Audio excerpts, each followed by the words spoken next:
Hello friends, welcome to my channel. இன்றைக்கி husband வந்து ஒரு ஃபங்க்ஷனுக்காக வெளியில் போகிறாங்க. சரின்ட்டு மதியானம் லன்ச் செய்கிற வேலை பெருசாக எதுவும் இல்லை. பட் எனக்கு பெரிய பையன் குட்டி பையன் 3 பேருக்கு தான் வந்து ஏதாவது ஈஸியாக வந்து குக் பண்ணுற மாதிரி யோசிச்சுட்டு இருந்தேன். வீட்டில் 3 பேருக்குமே வந்து ரொம்ப சளி பிடிச்சிருந்துச்சி. அதனால் வந்து லெமன் சாதம், தயிர் சாதம்லாம் செய்ய முடியாது. அதனால் குயிக்காக எது செய்யலான்னு பார்த்தேன். சரி, சாம்பார் சாதம் செஞ்சிடலாம் அப்படின்னு சொல்லிட்டு வெங்காயம், தக்காளி, வீட்டில் உள்ள காய்கறி எல்லாத்தையுமே வந்து கட் பண்ணி எடுத்து வச்சுட்டேன். என் ஹஸ்பண்டுக்கு வந்து சாம்பார் சாதம் வந்து பிடிக்காது. ஆனால் கடையிலலாம் போனால் சாப்பிடுவாங்க. வீட்டில் செஞ்சால் மட்டும் ஒரு மாதிரி பீஸ் பீஸுன்னு இருக்கிறதுனால சாப்பிடவே மாட்றாங்க. அது என்னன்னு தெரியல, எனக்கு சரியாகவே வரமாட்டுது. ஆனால் பையன்லாம் லைக் பண்ணி சாப்பிடுவாங்க, எனக்கும் பிடிக்கும். சரின்ட்டு அவங்க இல்லாதப்போ தான் வந்து நான் இந்த சாப்பாடு வந்து செய்வேன் மேக்ஸிமம். சரின்ட்டு கடகடன்னு எல்லாத்தையுமே வந்து கட் பண்ணிகிட்டு இருந்தேன். குட்டி பையன் வந்து தூங்கிட்டு இருந்தான், பெரிய பையன் வந்து ஸ்கூல் போயிட்டான். இதுக்கு வந்து குக்கரில் வந்து ஒரு 2 டேபிள் ஸ்பூன் வந்து நெய் சேர்த்துக்கோங்க. சேர்த்துட்டு ஒரு 2 டேபிள் ஸ்பூன் எண்ணெய் சேர்த்துக்கோங்க.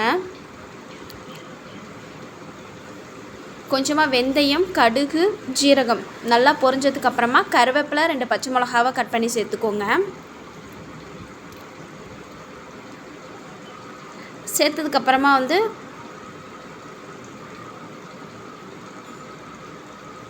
கொஞ்சமாக வந்து தூள் பெருங்காயம் சேர்த்துக்கோங்க. கட்டி பெருங்காயம் போட்டிங்கன்னா நல்லா வாசமாக இருக்கும். என்கிட்ட கட்டி பெருங்காயம் இல்லை, அதனால் நான் தூள் பெருங்காயம் சேர்த்துக்கிட்டேன்.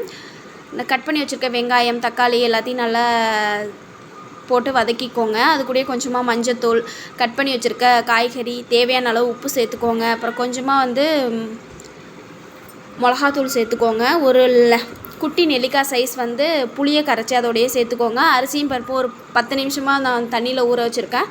அதையும் நல்லா கழுவிட்டு சேர்த்துக்கோங்க. நான் வந்து 1 டம்ளர் அரிசி, 1/2 டம்ளர் பருப்பு. அதனால் நான் வந்து ஒரு 3-3.5 டம்ளர் வந்து தண்ணி சேர்த்துக்கிறேன். உங்களுக்கு தேவையான அளவு நீங்கள் சேர்த்துக்கோங்க. உப்பு மட்டும் செக் பண்ணிவிட்டு கொத்தமல்லி தழை தூவி மூடி வச்சுருங்க.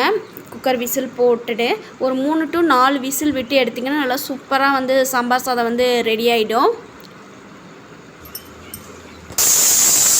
இப்போ வந்து விசில் வந்து நல்லா இது ப்ரெஷர் எல்லாமே போயிடுச்சு. இப்போ ஓப்பன் பண்ணி பார்க்கலாம். நல்லா சூப்பராக வந்து குழஞ்சி ரெடி ஆகிடுச்சு. நல்லா சும்மா செம்ம டேஸ்டியாக இருந்துச்சு. நீங்கள் செஞ்சு பார்த்துட்டு எப்படி இருந்துச்சுன்னு கமெண்ட் பண்ணுங்கள். இந்த வீடியோ பிடிச்சிருந்துச்சின்னா லைக் பண்ணிக்கோங்க, சப்ஸ்கிரைப் பண்ணிக்கோங்க. பாய்.